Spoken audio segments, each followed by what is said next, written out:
광고는 여러분 채널 메시지 통해서 확인해 주시면 되겠습니다. 자, 오늘 말씀 함께 읽도록 하겠습니다. 디모데전서 6장 3절부터 12절까지 말씀을 6장 3절부터 12절까지 말씀을 함께 보도록 하겠습니다. 디모데전서 6장 3절부터 12절까지 말씀을 함께 교독하도록 하겠습니다. 다 찾으셨으면 제가 먼저 읽도록 하겠습니다. 누구든지 다른 교훈을 하며 바른 말 곧 우리 주 예수 그리스도의 말씀과 경건에 관한 교훈을 따르지 아니하면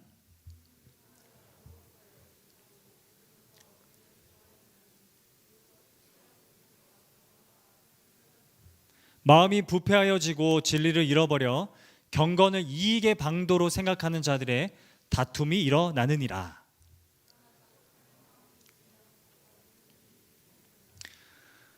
우리가 세상에 아무것도 가지고 온 것이 없음에 또한 아무것도 가지고 가지 못하리니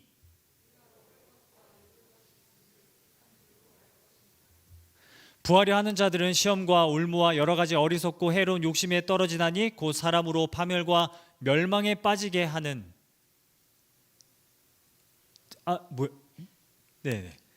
10절 같이 읽겠습니다. 돈을 사랑함이 일만하게 뿌리가 되나니 이것을 탐내는 자들은 미혹을 받아 믿음에서 떠나 많은 근심으로써 자기를 찔렀도다. 오직 너 하나님의 사람아 이것들을 피하고 의와 경건과 믿음과 사랑과 인내와 온유를 따르며 믿음의 선한 싸움을 싸우라. 영생을 취하라. 이를 위하여 내가 부르심을 받았고 많은 증인 앞에서 선한 증언을 하였도다. 아멘. 자, 오늘 디모데전서 6장 말씀을 가지고 오직 너 하나님의 사람아, 오직 너 하나님의 사람아 라는 제목으로 함께 말씀을 나누도록 하겠습니다. 벌써 디모데전서 6장입니다. 이제 마지막입니다. 여러분 디모데전서를 강의하고 있었습니다. 그리고 마지막입니다. 바울은 이제 디모데전서 6장에서 믿음에서 떠나는 사람들에 대해서 이야기를 합니다. 에베소 교회에 많은 사람들이 있었는데 믿음에서 떠나는 사람들이 많았다라는 이야기를 하고 있는 거예요. 여러분, 많은 사람들이 그러했습니다. 실제로 에베소 교회에 많은 성도들이 믿음에서 떠나고 있었어요. 여러분, 무엇이 에베소 교회를 그렇게 힘들게 만들었을까요? 여러분, 에베소 교회는 바울이 정말 건강하게 그렇게 세웠던 교회였는데 무엇이 그 에베소 교회를 흔들고 무엇이 그 에베소 교회의 많은 성도들을 믿음에서 떠나게 했을까요? 그 요인을 바울은 두 가지로 요약을 합니다. 먼저 4절입니다. 4절을 보면은 이렇게 이야기를 하는데요. 새 번역 성경 버전으로 함께 읽어봤으면 좋겠는데 방송지 준비되셨으면 한번 띄워주시면 감사하겠습니다. 준비돼야 할 텐데 네. 제가 말씀을 드릴게요. 두 가지를 이야기하고 있는데 하나는 사람들이 점점 교만하여지고 언제부턴가 논쟁과 말싸움을 하기 시작했다라는 이야기를 4절부터 합니다. 그리고 10절에서부터는 많은 사람들이 돈을 사랑하기 시작했다라는 이야기를 합니다. 그러니까 논쟁을 사랑하고 그리고 돈을 사랑하는 사람들 때문에 에베소 교회가 정말 위기를 맞았다라고 이야기하는 거죠. 바울이 디모데에게 말합니다. 여러분 잘 들어주세요. 바울이 디모데에게 권면하는 건데 두 가지를 이야기합니다. 믿음에서 떠나고 복음에서 떠나면 어떤 현상이 일어나는가? 논쟁하기를 좋아하고 돈을 사랑하기 시작한다라는 겁니다.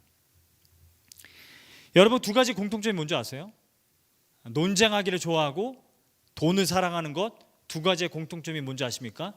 바로 자기 중심성이 강해지는 겁니다. 두 가지 다 다른 사람들 혹은 내 삶을 더 통제하고 싶은 욕구가 더 생기는 거예요. 여러분, 신앙은요, 신앙생활이란 우리의 말과 우리의 지갑을 새롭게 사용하는 것입니다. 신앙이 생기면 우리 말이 변해야 되고요, 우리의 소비 생활이 변해야 돼요. 그런데 다시 복음에서 떠나면 우리의 말이 자기중심적이 되고 우리의 소비가 자기중심적이 된다는 것을 지금 지적하고 있다는 것이죠. 여러분, 에베소 도시가 어떠했는지 제가 문헌을 좀 살펴봤습니다. 연구를 좀 해봤는데요. 에베소 도시를, 에베소라는 지역을 이 역사학자들은 뭐라고 규정을 하냐면 상업과 철학의 도시라고 이야기합니다. 상업과 철학의 도시. 그러니까 에베소는 상업 도시였어요. 무역 도시였어요. 항구가 있었어요. 그래서 어떤 물건이 들어오면 사람들이 모입니다. 그리고 어떤 물건이 들어왔는지, 물건을 어떻게 하면 이윤을 많이 남길 수 있는지를 서로 논의를 합니다. 많은 사람들이 돈을 가지고 돈을 버는 일에 정말 능숙한 사람들이 에베소 교회 안에도 많았다라는 거예요. 그리고 에베소 도시는 철학자들이 많았습니다. 철학을 공부한 사람들이 많았어요. 그러니까 지식이 많은 사람들이 많았어요. 논쟁에 뛰어난 사람들이 많았다라는 거예요. 그래서 에베소 교회 안에는 돈을 버는 그 능력이 탁월했던 사람들, 그리고 어떤 논쟁에 탁월했던 사람들이 많았는데, 이런 사람들이 복음에서 떠나자 점점 더 자기중심적으로 변하고, 그 결과 논쟁과 비판하기를 좋아하고, 그리고 돈을 사랑하게 되었다라고 이야기합니다. 그래서 여러분, 바울이 뭐라고 얘기한 줄 아세요? 10절 말씀을 보면 이렇게 이야기합니다. 돈을 사랑함이 일만 악의 뿌리가 된다라고 이야기해요. 돈을 사랑함이 일만 악의 뿌리가 되나니. 여러분, 이게 무슨 말일까요? 한번 생각해 보세요. 돈을 사랑하는 게 일만 악의 뿌리가 된대요. 그러니까 돈을 사랑하는 그 마음이 모든 악의 근원이라는 겁니까? 사실 돈과 관련 없는 죄도 많잖아요. 성적인 범죄 이런 것들은 사실 돈과 관련이 없을 때도 많잖아요. 근데 어떻게 이렇게 얘기할 수 있죠? 돈을 사랑하면 그게 다 일만 악의 뿌리입니까? 전 잘 이해가 안 돼요. 여러분, 그리고 진짜 돈을 사랑하는 사람 봤어요? 여러분, 주변에 돈을 정말 사랑하는 사람을 보셨습니까? 여러분, 우리가 돈을 정말 사랑해서 돈을 법니까? 먹고 살려고 버는 거 아닙니까? 이게 잘 이해가 안 돼요. 여러분, 요즘에 저희 집에 아이들은 10살, 8살, 5살 아이들은 돈 버는데 이제 재미 들렸습니다. 제 아내랑 저가 이제 매주 아이들에게 500원씩 용돈을 줍니다. 많이 주지도 않아요. 500원씩 줘요. 그리고 뭐 잘못하면 100원씩 깎입니다. 아무튼 이거는 얘기 안 해도 되는 건데, 아무튼 500원씩 줍니다. 그런데 그 500원 모으고 또 뭐 아이들이 뭐 수입이 있는 게 뭐가 있을까요? 뭐 세뱃돈, 이게 전부인데 둘째 아들이 벌써 100만 원을 모았습니다. 그럼 대단하지 않으세요?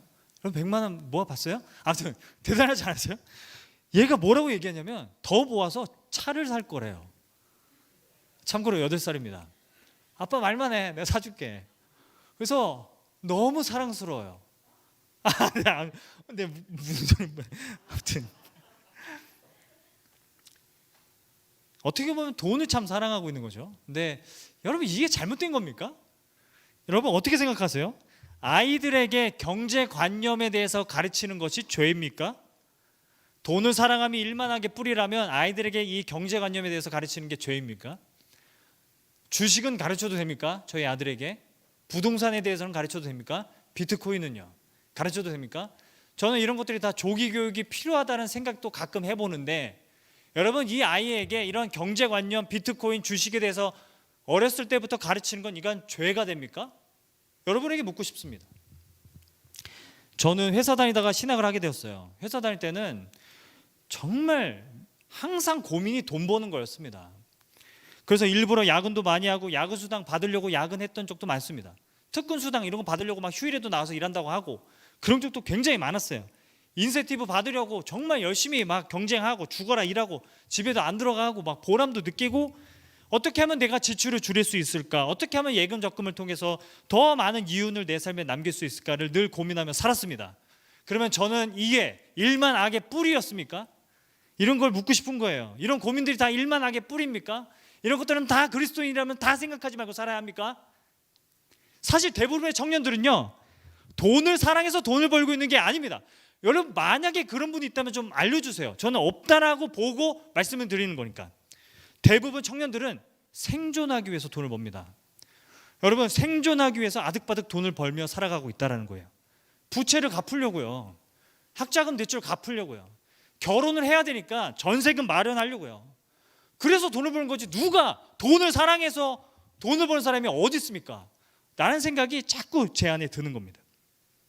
신앙적인 태도는 그냥 이런 생각들, 돈에 관한 생각들 다 집어치우고 헌금 11조만 잘하면 되는 겁니까? 저는 청년 때 어떻게 돈을 벌어야 하는지, 어떻게 돈을 써야 되는지에 대한 설교를 들은 적이 한 번도 없어요. 여러분, 이건 다 일만하게 뿌립니까? 이건 다 버려버려야 되는 그런 이야기입니까? 교회 안에서는 돈 버는 일, 돈 모으는 일, 돈 쓰는 일에 대해서는 말하면 안 되는 겁니까? 이런 생각이 좀 든다라는 거예요. 저는 바울이 도대체 무엇을 말하고 싶은가에 집중하고 싶습니다. 오늘 문맥상, 정황상 바울이 돈을 사랑함이 일만하게 뿌리라고 얘기했는데 이것을 통해서 무엇을 말하고 싶은지를 좀 알고 싶었어요.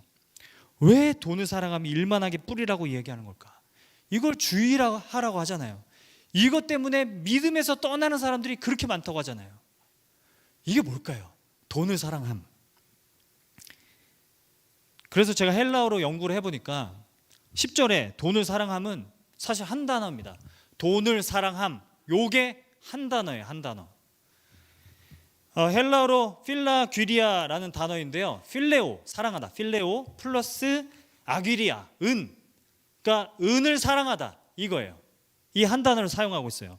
근데 이 필라귀리아라는 단어가 그냥 돈을 사랑함으로 번역될 수 있지만 더 정확하게 번역을 하면 이런 뜻입니다. 늘 유익만 추구하는 상태. 늘 나의 유익에만 빠져 있는 상태. 이게 필라귀리아입니다. 이게 이런 생각이 모든 악의 근원이 된다라고 이야기하는 겁니다. 악의 뿌리 정도가 아니라 하나님과 더 멀어지게 만드는 것. 필라귀리아. 늘 유익만을 추구하는 상태. 바울이 이렇게까지 강조하는 겁니다. 이게 일만 악의 뿌리다. 이걸 멀리 해라. 여러분, 이거는 단순히 돈 욕심이 아니에요. 돈 욕심이 신앙에서 우리를 멀어지게 하는 것이 아니라 늘 나에게 무엇이 유익이 되는지에만 고정되어 있는 상태. 그것이 우리를 신앙에서 멀어지게 한다는 겁니다. 여러분, 늘 유익만을 구하는 상태. 이것을 요즘 이 시대에 맞게 한 단어로 표현하라면 여러분 어떤 단어가 떠오르십니까? 늘 유익을 구하는 상태. 여러분 어떤 단어가 떠오르십니까? 저는 이렇게 정의하고 싶습니다. 늘 자기 유익만 구하는 상태. 두 글자로 바쁨입니다. 바쁨. 우리가 사는 시대는요 너무 분주해요. 너무 바빠요. 제가 자막 내려주셔도 됩니다. 어제 밤에 누가 이제 오징어 게임 이제 목사님 안 보셨죠? 하면서 요약본이라고 해서 이제 오징어 게임 요약본을 유튜브로 이제 링크로 보내줬습니다. 그거 다 봤어요. 다 보고 잤는데 그걸 보면서 저는 설교 준비를 했습니다. 이게 무슨 말이야? 아무튼 오징어 게임을 보면서 여러 가지 묵상들을 했어요. 여러분 오징어 게임을 보면서 어떤 생각이 드세요? 저는 어떤 생각이 들었냐면 456억을 위해서 사람들이 맹목적으로 그렇게 게임에 참여하고 있다는 거예요. 그런데 거기에 나오는 대사들을 보면요, 제가 뭐 그걸 다 본 게 아니지만 거기에 나오는 대사들을 보면 왜 돈이 필요한지, 왜 돈을 벌어야 되는지에 대해서 고민해 본 사람이 없어요. 그냥 456억이라니까 다 달려가는 겁니다. 다 목숨을 걸고 뛰어드는 겁니다. 여러분 우리가 살아가는 시대가 이렇지 않는가라는 생각을 하게 돼요. 그래서 굉장히 이 시대에 굉장히 일침을 가하는 그런 좋은 드라마다, 영화다라는 생각을 했어요. 여러분 우리가 바쁜 건요 단순히 시간이 없어서가 아니라 그냥 가만히 있어도 바빠요. 지금도 마음이 분주하고 바쁘시죠? 무엇으로 마음이 그렇게 바쁘십니까? 여러분 지금 마음 굉장히 분주하죠? 굉장히 바쁘죠? 내가 이루고 있으면 안 되는데 라는 생각이 들죠? 빨리 예배 끝나고 나가고 싶죠? 이런 생각이 왜 드는 걸까요?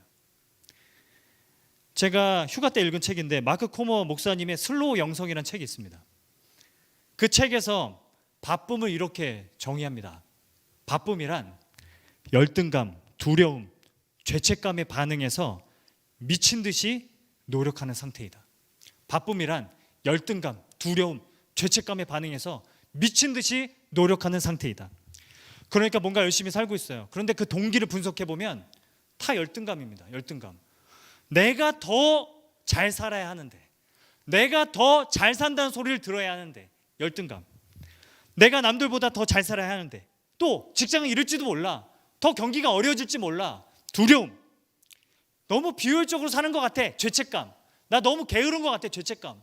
열심히 사는데 마음은 늘 분주한데 마음의 동기가 뭐예요? 열등감, 두려움, 죄책감. 이것으로 바쁘게 살아가는 사람들은 영적으로 다 죽을 수밖에 없습니다. 정말 영적으로 자기가 죽었는지 깨닫지도 못합니다. 월요일부터 금요일까지 매일 바쁩니다. 퇴근하고 넷플릭스 보고 계속 인스타 확인합니다. 제 모습이기도 해요. 이었었어요. 회개했어요. 아무튼 넷플릭스 보고 인스타 보고 페이스북 확인하고 메일 왔는지 확인하고 계속 카톡 누가 부산을 바꿨는지 어떤 사진을 찍었는지 확인하고 계속 그렇게 앉아가지고 계속 아무것도 안 하는 날이 되면 너무 두려운 거예요. 다른 사람들 이렇게 날씨 좋은데, 다른 사람들은 좋은 카페 가가지고 인생샷을 남기고 있는데 난 지금 여기서 뭐 하고 있는가? 방 안에서 난 뭐 하고 있는가? 두려워지고 답답해지고 불안한 거예요. 주일에도 날씨가 너무 좋으면 그냥 여행 가고 싶다. 예배는 달리는 차 안에서 드리지 뭐, 유튜브로. 이렇게 생각을 저도 했어요. 모두가 쉬고 있는데, 쉼을 추구하는데 더 지쳐 있어요. 쉴수록 더 지쳐 있어요. 마음은 늘 분주해요. 마음은 늘 바빠요. 요즘 사람들이 가장 힘들어하는 상황이 뭔지 아세요? 이걸 누가 이제 설문조사를 했다고 합니다. 요즘 사람들이 가장 힘들어하는 상황, 아무것도 할 일이 없는 상태. 아무것도 할 일이 없는 상태. 만날 사람도 없고 할 일도 없고 아무것도 할 일이 없는 상태. 왜 이게 힘든 줄 아세요? 그때 비로소 자기 진짜 모습을 직면하기 때문입니다.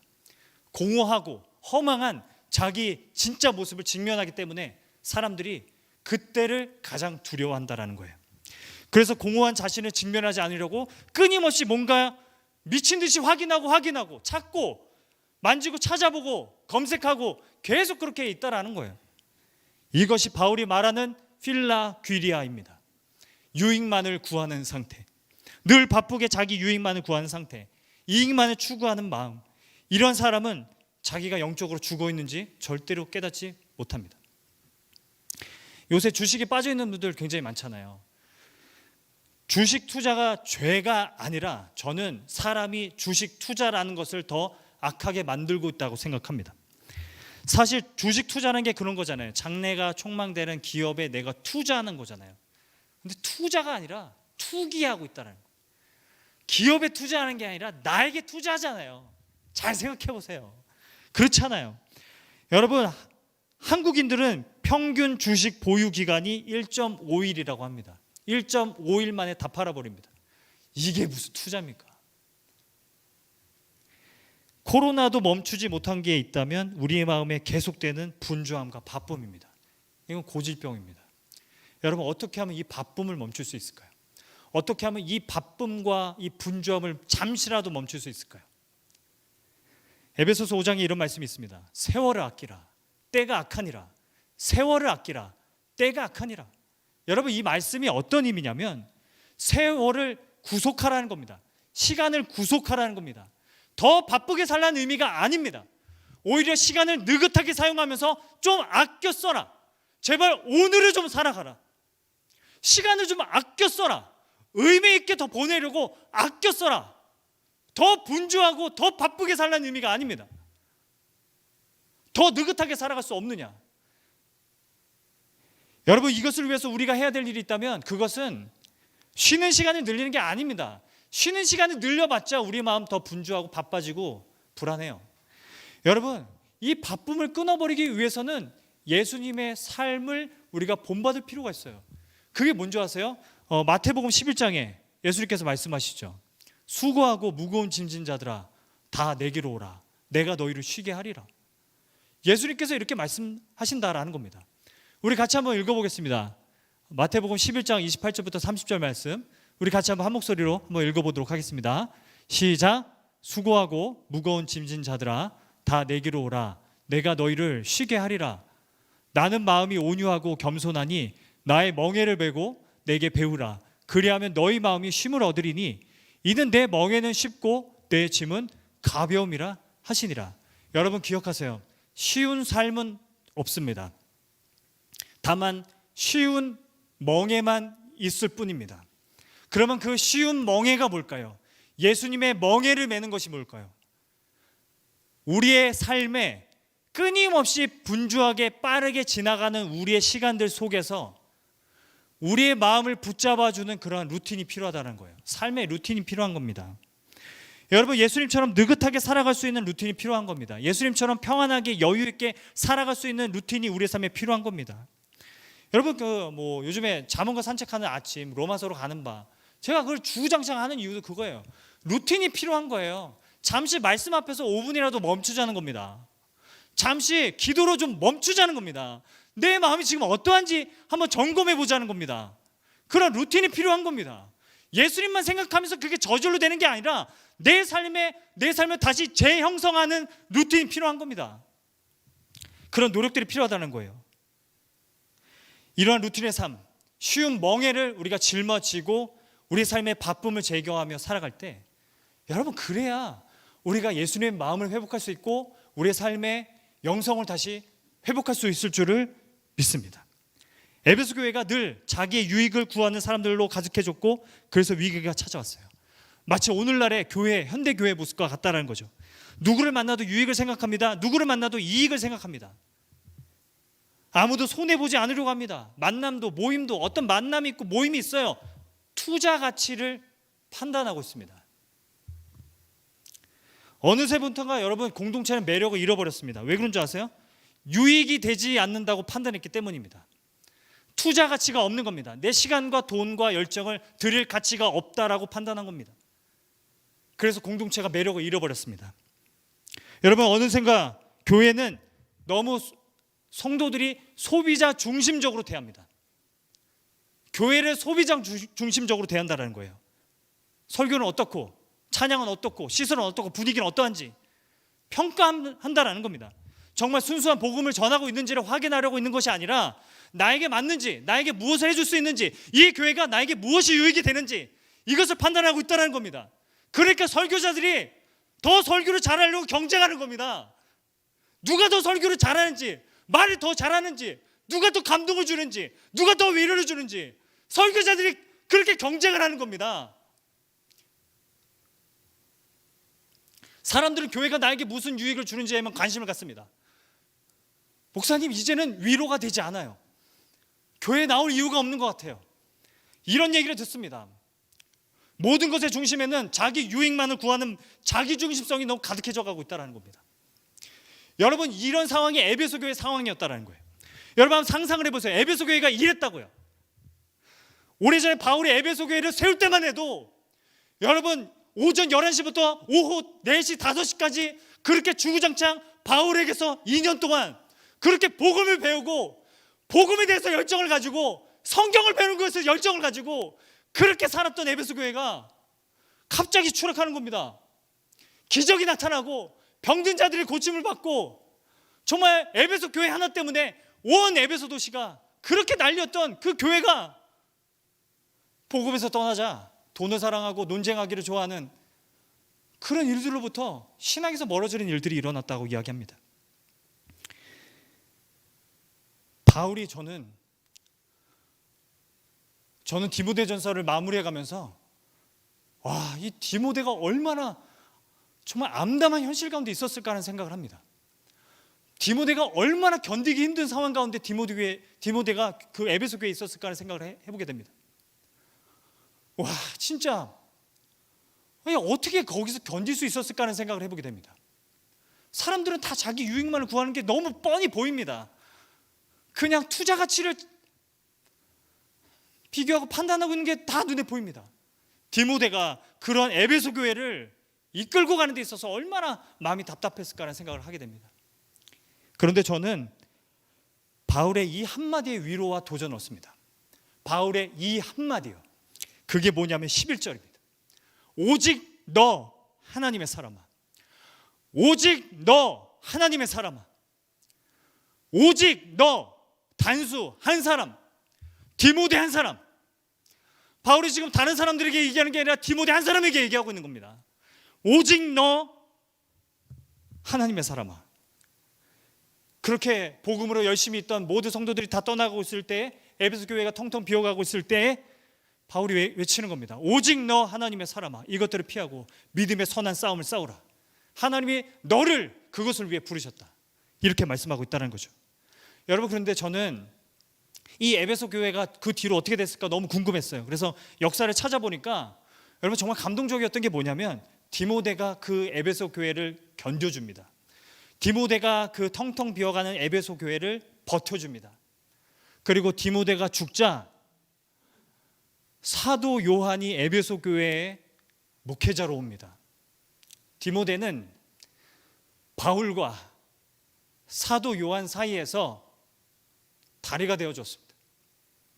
끝까지 견뎌주었습니다. 저는 이런 정황들을 보면서 오늘 바울이 외치는 오직 너 하나님의 사람아, 이 말씀이 정말 저에게 위로가 되고 도전이 되는 겁니다. 디모데는 사도 요한이 올 때까지 버텨주는 역할을 했습니다. 저는 이 시대에 이런 디모데와 같은 사람들이 너무 매우 필요하다고 생각합니다. 다시 교회가 세상에 빛이 될 때까지, 하나님의 영광이 더 세상 가운데 드러날 때까지, 더 많은 사람들이 예수 그리스도의 제자로 살아가게 되는 그 날이 올 때까지 그 어렵고 힘들고 냉랭한 시기를 버텨주는 사람, 한 사람, 오직 너 하나님의 사람아, 그 사람들이 전 필요하다고 생각합니다. 저는 여러분이 그 사람이 되었으면 좋겠습니다. 디모데, 오직 너 하나님의 사람아. 말씀을 맺도록 하겠습니다. 포스트 모더니즘 시대가 지나면 허무주의가 올 것이다, 강력한 허무주의가 올 것이다, 철학자들의 말이 맞았습니다. 엄청난 허무주의가 몰려오고 있어요. 사람들은 지금 신앙의 가장 큰 위협은 코로나가 아니라 엄청난 회의주의와 공허함입니다.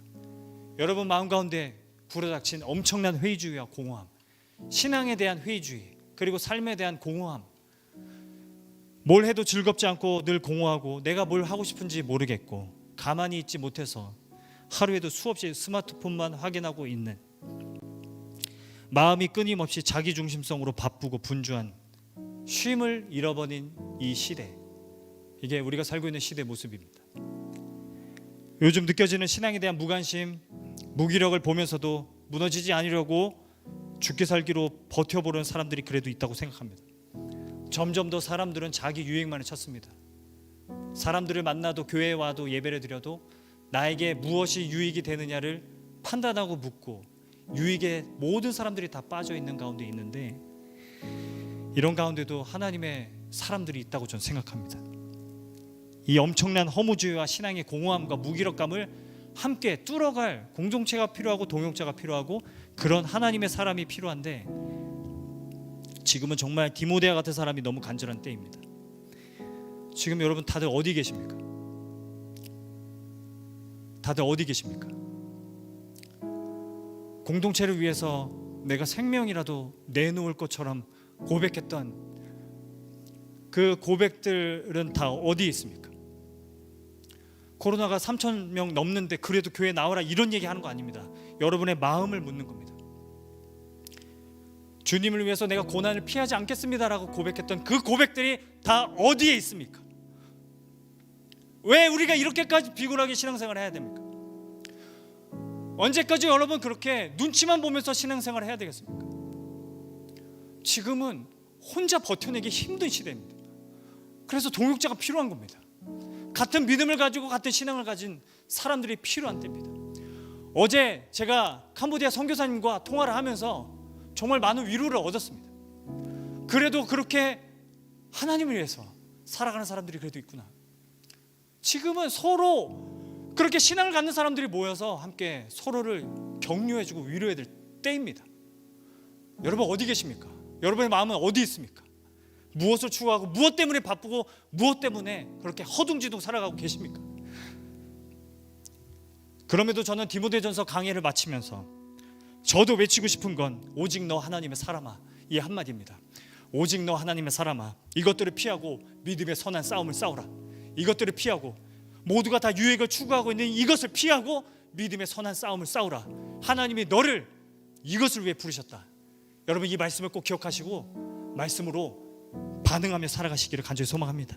돈을 사랑하고 유익만을 추구하고 모두가 다 바쁘고 모두가 다 무엇을 해야 될 것 같고 당장 무엇을 해야 될 것 같고 다 이렇게 살아가고 있는 이 시대, 진정한 쉼을 잃어버린 이 시대, 믿음으로 서서 예수 그리스도의 멍에를 메고 그렇게 예수님의 마음을 회복하기 위해서 그렇게 살아가는 하나님의 사람들이 일어나기를 간절히 소망합니다.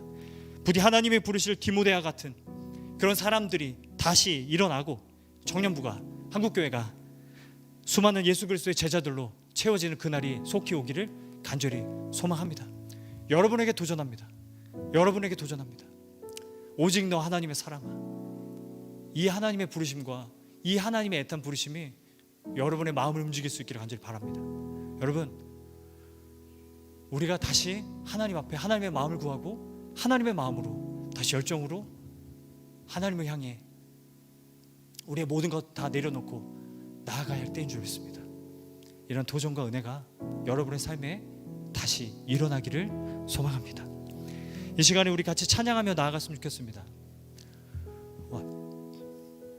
지지난주에 우리 불렀던 찬양인데요, 주 선한 능력으로 주님께서 우리를 붙들어 주시고 일으켜 주시기를 간절히 바라는 마음으로 우리 이 찬양 부르면서 나아갈 때 하나님 앞에 우리의 고백들을 찬양으로 담아 고백할 수 있었으면 좋겠습니다. 그리고 우리가 찬양하며 나아갈 때 또 하나님의 마음에 또 반응하실 분들은 반응하면서 그렇게 나아갈 수 있었으면 좋겠습니다. 주 선한 능력으로, 주 선한 능력으로 안으시네, 그 크신 팔로 날 붙드시네. 절망 속에도 흔들리지 않고, 절망 속에도 흔들리지 않고, 사랑하는 주 얼굴 구하리, 사랑하는 주 얼굴 구하리. 선한 능력으로, 선한 능력으로 일어서리. 주만 의지하리, 주만 의지하리. 믿음으로 우리 고대 안에 주 오실 그날, 고대 안에 주 오실 그날, 영광의 새날을 맞이하리. 영광의 새, 우리 한 번 더 선한 능력으로 일어서리. 아멘. 선한 능력으로 일어서리. 주만 의지하리, 믿음으로만 의지하리.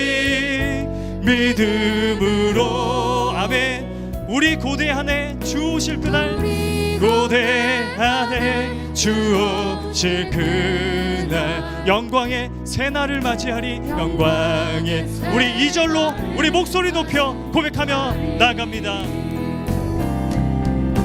이전의 괴로움 날에 워사고, 고난의 길을 걷는다 해도 고난의 길을 걷는다, 이 고백이 여러분에게 회복되기를 소망합니다. 아멘. 주님께 모두 맡긴 우리 영혼, 끝내 승리의 날을 맞으리. 내 승리의 날을 맞으리. 아멘. 선한 능력으로, 선한 능력으로 일어서리. 아멘. 주만 의지하리, 주만 의지하리. 믿음으로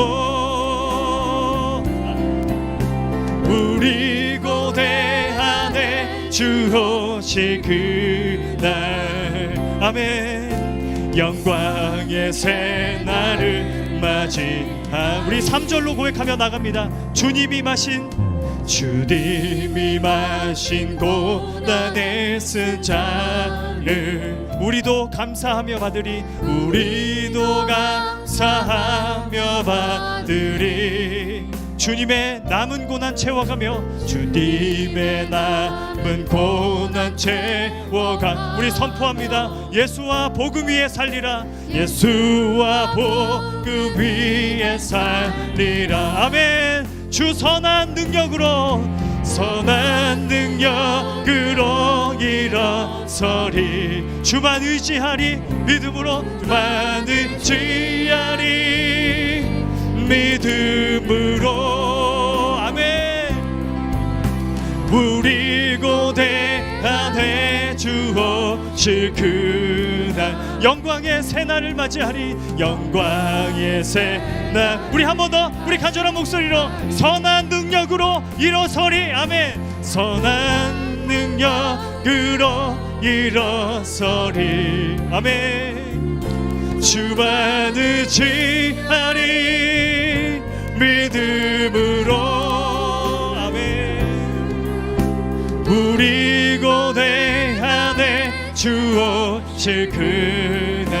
영광의 새날을 맞이하리. 영광의 새날을 맞이하리. 이 시간 같이 한번 기도하며 나아갈 때 여러분 한 가지 기도 제목 가지고 우리 같이 기도하며 나아가도록 하겠습니다. 우리 안에 있는 바쁨, 우리 안에 있는 유익만을 추구하는 상태, 유익만을 위해서 달려가고 있는 우리의 마음, 한시도 하나님 앞에 멈출 수 없는 우리의 마음들 다 하나님 앞에 내려놓으며 수고하고 무거운 짐진 자들아 다 내게로 와, 내게 너희를 쉬게 하리라 하신 예수님의 마음을 부어주옵소서.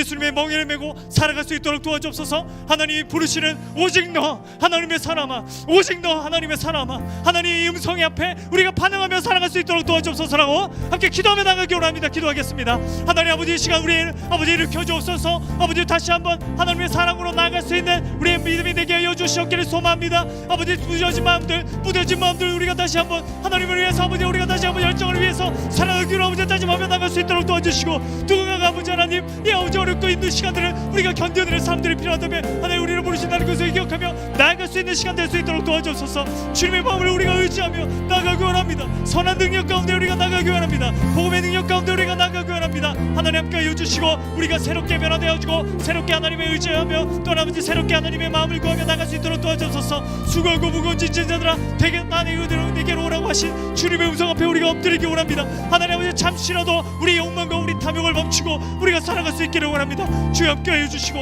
하나님의 마음 가운데 우리가 살아갈 수 있도록 도와주옵소서. 하나님의 마음으로 우리가 살아갈 수 있도록 도와주시고 함께 하여 주옵소서. 우리가 주님을 의지하며 나갈 수 있도록 도와주시고 하나님 아버지 하나님 우리의 서없이 사는 마음들 하나님 아버지 우리의 그 삶의 결단들을 들이며 나갈 수 있도록 도와주시고 아버지 하나님 누군가가 아버지 하나님 아버지 정말 아버지 뒷모델처럼 아버지 고비를 아버지 정말 견뎌줄 사람들이 필요한데 아버지 하나님 분주함과 아버지 이래와 어둠함을 우리가 내려놓고 주를 의지하며 나갈 수 있는 우리 모두가 될 수 있도록 도와주옵소서. 그 마음으로 살아갈 수 있도록 도와주옵소서. 주 아버지의 마음으로 우리가 나아갈 수 있도록 하나님 역사하시고 함께하여 주시옵소서. 하나님 아버지, 지금도 우리의 마음이 분주합니다. 이 분주함이 멈추지 않을 때가 많습니다. 이 바쁨이 멈춰지지 않을 때가 너무나 많습니다. 정말 하나님 안에서 쉼을 얻는다는 것이 지식으로만 있고 그것을 누려본 적이 없습니다. 하나님, 이것이 우리의 상황입니다. 하나님, 성령께서 함께하여 주셔서 우리의 마음을 다시 하여금 하나님을 향한 열정과 하나님을 향한 사랑과 하나님을 향한 마음으로 다시 한번 뜨겁게 타오를 수 있도록 도와주시고, 하나님 지금도 함께 예배 드리고 있는 모든 청년들의 마음을 주님께서 다시 붙잡아 주셔서 다시 복음 앞에 서고 예수 그리스도 앞에 설 수 있도록 도와주옵소서. 하나님, 한순간으로 이루어지지 않는 것이라면 우리가 우리의 삶을 더욱더 다시 재형성하며 다시 우리의 삶을 다시 일으키기로 우리가 다짐하며 날마다 결단하며 살아갈 수 있도록 도와주시고, 이러한 일들이 우리의 삶에 끊임없이 나타날 수 있도록 하나님 역사하시고 함께하여 주옵소서. 지금도 여러 가지 고난과 어려움 때문에 힘들어하고 있는 지체들이 있습니다. 코로나로 인해서 너무나 어려운 가운데 너무나 낭망함 가운데 있는 많은 지체들이 있는 건 압니다.